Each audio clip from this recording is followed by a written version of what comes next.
ہم تو روئیں گے نا، فیس بک پہ تصویر لگائیں گے زینب کے ساتھ ظلم ہوا، تو تیری تو امام والی دکان پہ گندی فوٹو لگی ہوئی ہے، تیرے تو موبائل میں سارا گند ہے۔ اس گند کی ترویج و اشاعت میں تو میں اور آپ شامل ہوتے جا رہے ہیں، گند تو پرموٹ ہو رہا ہے، اسی سے تو لوگوں کے جذبات ابھرتے ہیں۔ ابا جی کہتے ہیں مجھے اعتبار ہے، مجھے اعتبار ہے بیٹی پہ۔ یہ کیا تماشا ہوا اعتبار کا؟ یہ کیا بات ہوئی؟ اعتبار کس کو کہتے ہیں؟ حضرت جنید بغدادی رحمۃ اللہ تعالی علیہ، آپ سے کسی نے پوچھا، میں تھوڑے دن پہلے مجھے گجرات یونیورسٹی کے کچھ طالب علموں نے دعوت دی، کچھ اساتذہ نے کہا کہ یہاں سیرت سیمینار ہے، آپ آئیں۔ سیالکوٹ میں جو کیمپس ہے، میں وہاں جب پہنچا تو میں نے کہا یار یہ صرف لڑکے ہونے چاہیے۔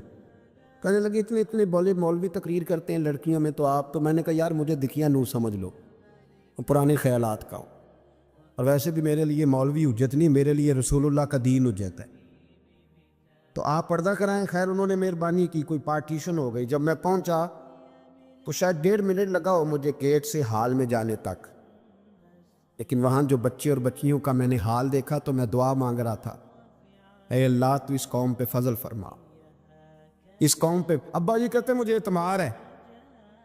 نابینا سے ابھی عبداللہ ابن مکتوم رضی اللہ تعالیٰ، وہ آئے ہیں تو نبی پاک صلی اللہ علیہ وسلم نے فرمایا عائشہ پردہ کر لو، تیرے گھر میں بسنے والی بی بی سید عائشہ سے بھی پاک ہے، تیری بیٹی حضرت عائشہ صدیقہ سے بھی زیادہ حرمت والی ہے۔ نبی پاک نے فرمایا عائشہ پردہ کرو، حضور وہ نابینا ہے۔ فرمایا تمہیں تو نظر آ رہا ہے نا، تیرا اعتبار یہاں سے بھی زیادہ بڑھ گیا ہے۔ حضرت جنید بغدادی سے کہا حضور ہمیں قرآن شریف پڑھا دیں۔ آپ نے فرمایا درمیان میں عورتیں پردہ ڈالیں پھر پڑھاؤں گا۔ کہا حضور قرآن پاک ہی پڑھانا ہے؟ تو حضرت جنید فرمانے لگے پڑھانے والے حسن بصری ہو اور پڑھنے والی رابعہ بصری ہو اور درمیان میں قرآن پڑھا ہو، پھر بھی میں انہیں بغیر پردے کے پڑھنے کی اجازت نہیں دیتا۔ یہاں تو حال ہی کوئی نہیں، اس کند کو روز پرموٹ کرتے ہو، نوجوانوں کے جذبات بکھرتے ہیں اور بپھرتے ہیں، اور پھر اس کے بعد کہتے ہو کہ آگ نہ لگے۔ یہ کیسے ہو سکتا ہے؟ تم نے خود آگ لگائی ہے چمن میں اپنے، بے سبب گردشی ایام کو الزام نہ دو، تم نے خود نور کا ظلمت سے کیا ہے سودا، کر کے توہین سحر شام کو الزام نہ دو۔ او بھائی یاد رکھو، جب تک یہ کند رہے گا فحاشی اور عریانی رہے گی۔ انڈیا کے اندر زیادتی کے واقعات زیادہ ہیں پاکستان کی نسبت، کیوں؟ اس لیے کہ گند زیادہ ہے، فحاشی اور عریانی۔ اسلام نے تو نظر تک پر پابندی لگا دی، کہا اپنی نظر بھی مومن جھکا کے رکھے، جو چیزیں سبب بن سکتی ہیں ان پر بھی پابندی لگا کے رکھے۔ ہم توجہ ہی نہیں کرتے، خیال ہی نہیں ہے، اس کو پرموٹ کیا جاتا ہے۔ اور سب سے دوسری بڑی وجہ یہ ہے کہ مجرم کو سزا نہیں ملتی۔ مجرم کو سزا بولیے، وہ چھوٹ گیا نا سر عام ایک بڑے آدمی کا بیٹا قتل کرنے والا، چھوٹ گیا نا، وہ جس نے سر عام ایک سپاہی کانسٹیبل کو کچل دیا تھا، وہ بچ گیا نا، آ گیا نا باہر۔ ریمنڈ ڈیوس کئی گولیاں مار کے بچ گیا نا۔ جب مجرم کو سزا نہیں ملتی تو پھر گناہ بند۔ میرے رسول پاک صلی اللہ علیہ وسلم نے قانون دیا، قانون، ایک عورت نے چوری کی، اس کے حضرت سیدنا اسامہ بن زید حضور کے محبوب صحابی سفارشی بن کے آئے، حضور تھوڑی لچک دے دے۔ نبی پاک نے فرمایا سنو، میری بیٹی فاطمہ بھی چوری کرتی تو میں ہاتھ کاٹ دیتا۔ مجرم کے لیے سزا ضروری ہے، مجرموں کو سزا ملے گی تو حالات بہتر ہوں گے۔ کہتے ہیں سر عام پھانسی لگاؤ، کہتے ہیں قانون میں گنجائش نہیں۔ تمہارے لیے قانون روز بدل جاتا ہے۔ جب مطالبہ کیا گیا نا کہ سر عام جاگ رہے ہیں آپ لوگ کے سو گئے، جی چلے میں دعا کرتا ہوں اللہ کرے میری قوم جاگ جائے، آمین تو کہہ دیں، اللہ کرے آپ لوگ جاگ جائیں اور جاگتے رہیں۔ اعلیٰ حضرت نے فرمایا تھا، مشورہ دیا تھا، سونا جنگل رات اندھیری چھائی بدلی کالی ہے، سونے والوں جاگتے رہنا کیونکہ چوروں کی رکھوالی ہے۔ سونا جنگل رات اندھیری چھائی بدلی کالی ہے،